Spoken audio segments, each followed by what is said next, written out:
प्यारे बच्चों, आज हम आरोह भाग 1 जो कि कक्षा 11 की हिंदी की पाठ्य पुस्तक है, उसकी पहली कविता कबीरदास के पद का अध्ययन करेंगे। कबीरदास के पहले पद हम तो एक एक कर जाना में कबीरदास ने ईश्वर की सर्वव्यापकता का वर्णन किया है। परमात्मा सृष्टि के कण कण में व्याप्त है। उन्होंने ईश्वर को अद्वैत सत्ता के रूप में स्वीकार किया है।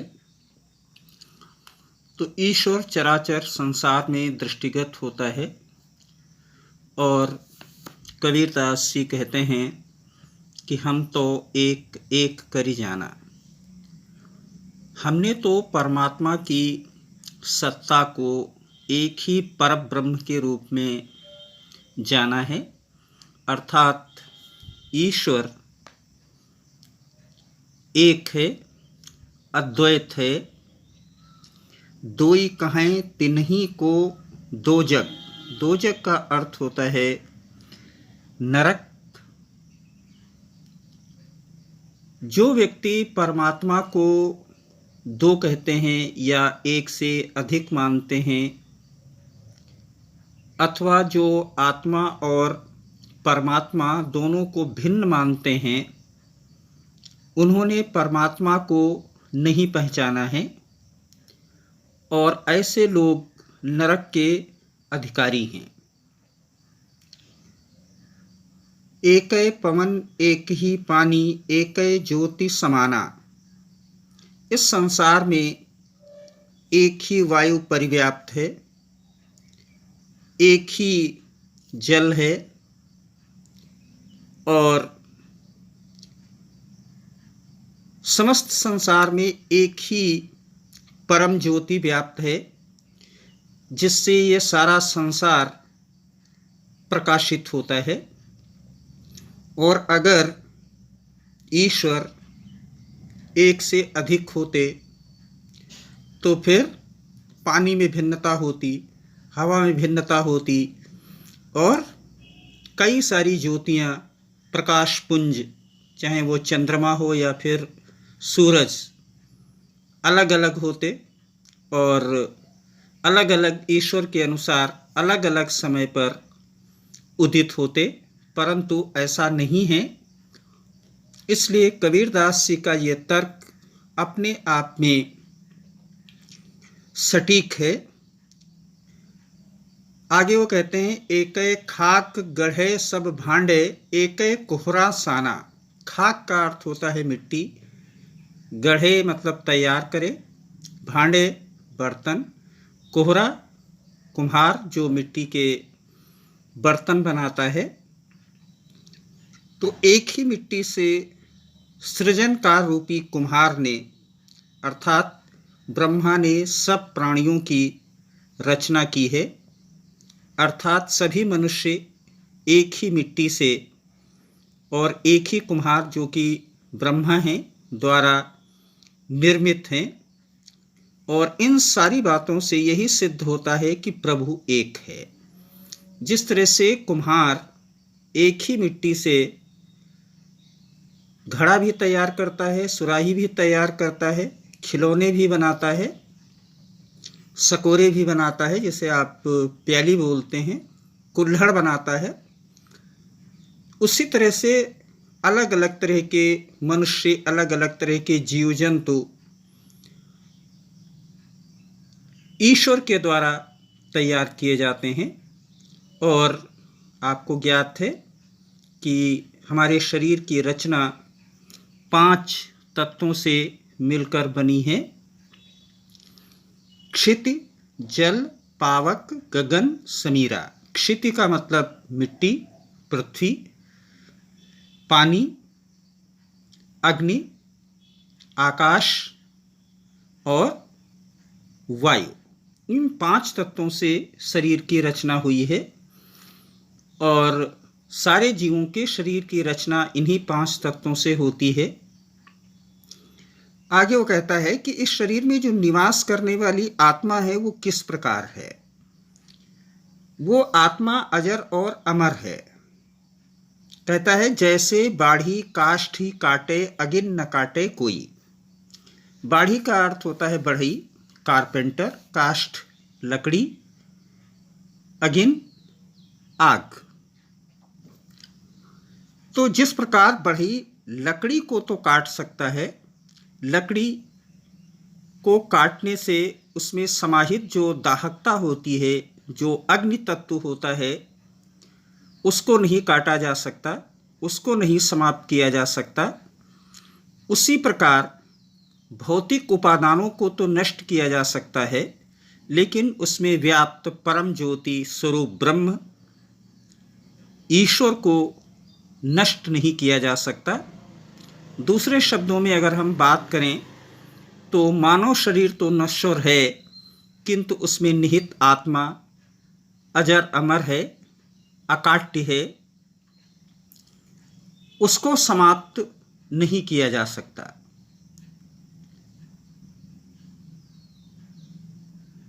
सब घट अंतरि तू ही व्यापक धरे स्वरूपे सोई। प्रभु जो है वो समस्त प्राणियों के हृदय में व्याप्त है और वह जीव के अनुसार अपने स्वरूप को धारण करता है। मनुष्य सांसारिक प्रलोभनों के बंधनों में पड़कर ईश्वर की सत्ता से दूर हो जाता है। वो कहता है माया देख के जगत लुभाना, काहे रे नर गर्बाना। गर्बाना का मीन्स घमंड करता है, गर्व करता है।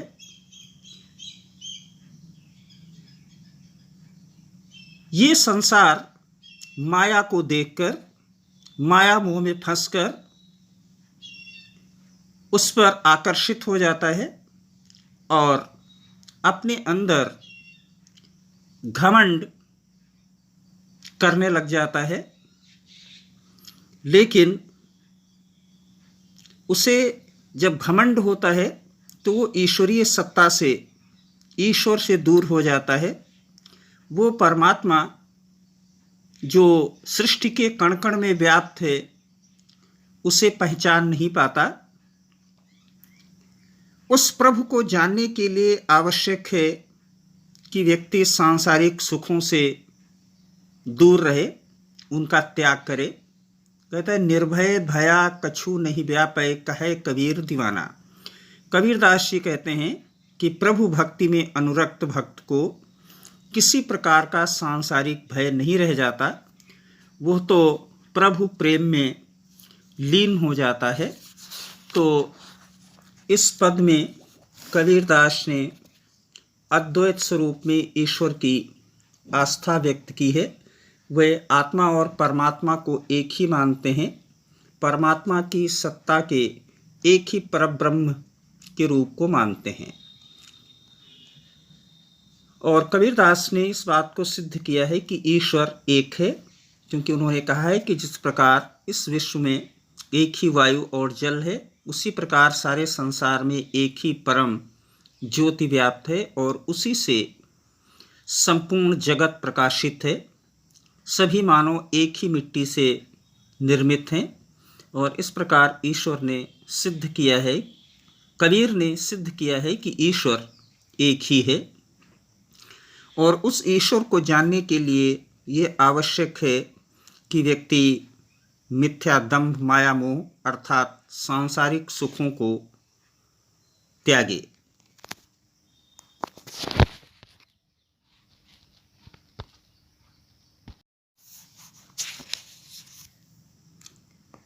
आपका दूसरा पद है संतों देखत जग बौराना। ये काव्यांश भक्ति काल की निर्गुण भक्ति मार्ग की ज्ञानाश्रयी शाखा के कवि कबीरदास द्वारा रचित है। इस पद में कवि ने कवि धर्म का निर्वहन करते हुए धर्म के बाह्य आडंबरों पर कड़ा प्रहार किया है। उन्होंने ईश्वर और धर्म के नाम पर लड़ने तथा ईश्वर के मर्म को न समझने की बात कही है। उनका कहना है कि बाह्य आडंबरों में फंसे लोग उस परम सत्ता को नहीं पहचान पाते जिसे पहचानने की आवश्यकता होती है। कवि लोगों को संबोधित करता हुआ कहता है कि हे सज्जनों, देखो ये संसार कैसा पागल हो गया है। अब पागल क्यों हो गया है, उसके पीछे वो तर्क देते हैं कि साची कहूँ तो मारन धावे झूठे जग पतियाना। यदि इस संसार के लोगों को सच बात बताई जाए तो वे मारने दौड़ते हैं और झूठी बात पर विश्वास कर लेते हैं। इस संसार के लोगों में उचित अनुचित सही गलत का निर्णय करने की क्षमता नहीं रही है। लोग सत्य का तिरस्कार करते हैं, मेरी सत्य बातें झूठ मानकर उनके अभिमान को ठेस पहुंचती है और वे मेरे प्राण लेने को तैयार हो जाते हैं। ये संसार झूठे और पाखंडी लोगों पर विश्वास करता है, उनके छल कपट पर विश्वास करता है। तो इसलिए वो कहता है, झूठी कहूँ तो मारन धावे, साची कहूँ तो मारन धावे झूठे जग पतियाना। नेमी देखा धर्मी देखा प्राप्त करे स्नाना। मैंने इस संसार में दैनिक जीवन में नियमों का पालन करने वाले और धर्म के प्रति निष्ठावान भी देखे हैं, जो सुबह उठकर प्रतिदिन स्नान करते हैं और जो आत्म मारी पखा नहीं पूजें उनमें कछु नहीं ज्ञाना। वो सुबह उठ कर के स्नान तो करते हैं लेकिन स्वयं अपनी आत्मा की आवाज़ को नहीं सुनते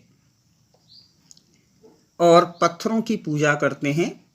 अर्थात नेमी धर्मी व्यक्ति भी अपनी आत्मा की आवाज़ को दबाकर भगवान की पत्थर की मूर्ति पूजते हैं। उनका ज्ञान थोथा और निस्सार है, क्योंकि ऐसे लोग अपने हृदय में स्थित ईश्वर के आत्म तत्व को छोड़कर मूर्ति पूजा करते हैं। अर्थात यहाँ पर कबीरदास जी मूर्ति पूजा का विरोध करते हुए दिखाई देते हैं। कबीरदास जी आगे कहते हैं, बहुतक देखा पीर औलिया पढ़े किताब कुराना। कै मुरीद तदबीर बतावें उनमें वह जो ज्ञाना। पीर और औलिया, इसका तात्पर्य धर्मगुरु और संतों और ज्ञानियों से है। कुराना, कुरान शरीफ इस्लाम धर्म की धार्मिक पुस्तक, किताब, ग्रंथ। मुरीद का अर्थ होता है शिष्य या अनुगामी। तो कबीरदास जी कहते हैं कि मैंने अनेक धर्मगुरु, संत, ज्ञानी, मौलवी व फकीर देखे हैं। वे लोग स्वयं को ईश्वर द्वारा भेजा गया दूत बताते हैं। वे लोग धर्म ग्रंथों का पाठ करते हैं और कै मुरीद तदबीर बतावें, वे अपने शिष्यों को ईश्वर अर्थात अल्लाह को प्राप्त करने का उपाय बताते हैं, जबकि उन्हें स्वयं खुदा का या ईश्वर का ज्ञान नहीं है। और वो व्यक्ति जिसे स्वयं ईश्वर का ज्ञान नहीं है, वो दूसरों को ईश्वर का ज्ञान कैसे दे सकता है। आगे वो कहते हैं, आसन मारी डिम्ब धरि बैठे मन में बहुत गुमाना। डिम्ब धरि का मतलब दंभ करके, आडंबर करके। गुमाना का अर्थ होता है अहंकार। तो कवि कहता है कि वे लोग ईश्वर के संबंध में बताते तो हैं, लेकिन वे स्वयं कुछ नहीं जानते। उन्हें इतना भी ज्ञान नहीं है कि ईश्वर बाहर नहीं, हृदय के भीतर निवास करता है। वे आसन जमाकर, डिम्ब धरि आसन जमाकर ईश्वर का ध्यान करने का दंभ भरते हैं और वे लोग पीपल और मूर्ति पूजा में लगे रहते हैं। विभिन्न तीर्थों की यात्रा करने पर स्वयं को गौरवान्वित महसूस करते हैं। तो पीपर पाथर पूजन लागे तीर्थ गर्भ भुलाना, मतलब वृक्षों की पूजा करते हैं, पत्थरों की पूजा करते हैं, तीर्थ यात्राएं करते हैं और इसी गर्भ में वो अपने आप को गौरवान्वित महसूस करते हैं, लेकिन वे इस बात को नहीं समझ पाते कि ईश्वर इन स्थानों पर निवास नहीं करता है। ईश्वर तो प्राणी मात्र के अंदर रहता है और उसे पहचानने की आवश्यकता है। इसके अलावा लोग क्या करते हैं, टोपी पहरे, माला पहरे, छाप तिलक अनुमाना। छाप तिलक अनुमाना मस्तक पर विभिन्न प्रकार के तिलक लगाने से है। लोग मूर्ति पूजा करते हैं, तीर्थ यात्राएं करते हैं, गले में माला पहनते हैं, सिर पर टोपी पहनते हैं तथा मस्तक पर विभिन्न आकार प्रकार के तिलक छापे लगाने को ही धर्म समझते हैं और ईश्वर को इन्हीं में खोजते रहते हैं, जबकि ये धर्म के बाह्य आडंबर हैं। कभी भी इन चीज़ों से ईश्वर की प्राप्ति नहीं होती है। कुछ लोग क्या करते हैं, साखी शब्द ही गावत भूले, आत्म खबर न जाना। साखी का अर्थ होता है साक्षी या गवाह, मतलब स्वयं अपनी आँखों देखे तथ्य का वर्णन। कबीर ने अपनी उक्तियों का शीर्षक साखी दिया है। शब्द ही वह मंत्र जो गुरु शिष्य को दीक्षा के अवसर पर देता है और शब्द पद के अर्थ में भी प्रयुक्त होता है। आत्म खबरी मतलब आत्मज्ञान। तो कबीरदास जी कहते हैं कि कुछ लोग साधु संतों द्वारा रचित साखी शब्द का गायन करते समय उस आत्म तत्व को भूल जाते हैं, अर्थात ऐसे लोग केवल साखी शब्द के शब्दों का वाचन मात्र करते हैं, उसके अर्थ को नहीं समझते। साखियाँ और शब्द गाकर ही वे स्वयं को धार्मिक समझने लगते हैं और आत्म साक्षात्कार का प्रयास उनके द्वारा नहीं किया जाता। अपने भीतर स्थित उस परमात्मा की उन्हें कोई खबर नहीं रहती है। आगे कहता है, हिंदू कहे मुहि राम प्यारा, तुर्क कहे रहमाना, आपस में दो लरी लरी मुए, मरम न काहू जाना। कबीरदास जी कहते हैं कि हिंदू धर्म के अनुयायी भगवान राम को अपना मानते हैं और उनकी उपासना करना श्रेष्ठ समझते हैं। इसी तरह से इस्लाम धर्मावलंबी जो मुसलमान हैं वह रहमान को अपना उपास्य देव समझते हैं और उसे ही श्रेष्ठ मानते हैं। दोनों ही धर्मों के लोग एक ही ईश्वर की उपासना करते हैं, क्योंकि ईश्वर एक है। फिर भी वे धर्म के आधार पर ईश्वर के नाम को लेकर परस्पर लड़ते झगड़ते रहते हैं, एक दूसरे को मारते काटते रहते हैं। इस तथ्य को कोई नहीं समझ पाता कि ईश्वर एक है, अर्थात राम और रहीम दोनों एक हैं। कवि आगे कहता है, घर घर मंत्र देत फिरत हैं, महिमा के अभिमाना, गुरु के सहित सिख सब बूढ़े, अंतकाल पछताना। ऐसे लोग स्वयं को गुरु मानकर और माया के वशीभूत होकर घर घर मंत्र देते फिरते हैं। ऐसे दंभी संत, ज्ञानी, गुरु और उनके भक्त माया के बंधन में पड़कर संसार रूपी सागर में डूब जाते हैं और अंत समय में उन्हें पछताना पड़ता है। कबीरदास जी कहते हैं कि कहे कबीर सुनो हो संतों, ई सब भरम भुलाना, केतिक कहूँ कहा नहीं माने, सहजय सहज समाना।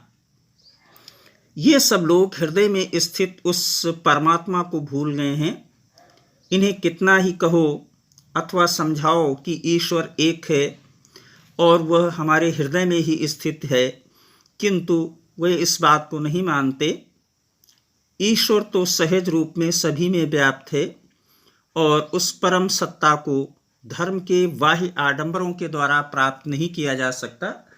सहज ईश्वर को सहज रूप में ही प्राप्त किया जा सकता है। तो इस पद में अगर हम देखें तो कबीर ने धर्म के बाह्य आडंबरों पर कड़ा प्रहार किया है।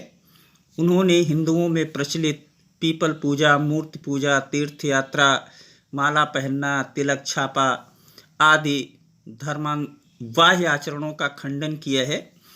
इसके अलावा उन्होंने मुसलमानों की पीर और औलिया को भी नहीं छोड़ा है और उनका मानना यह है कि जाति धर्म के नाम पर लड़ना अज्ञानता का परिचायक है।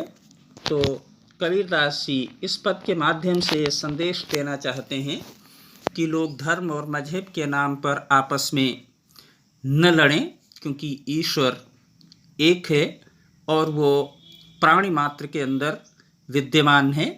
उसे जानने और समझने के लिए धार्मिक बाह्य आडंबर करने की आवश्यकता नहीं है।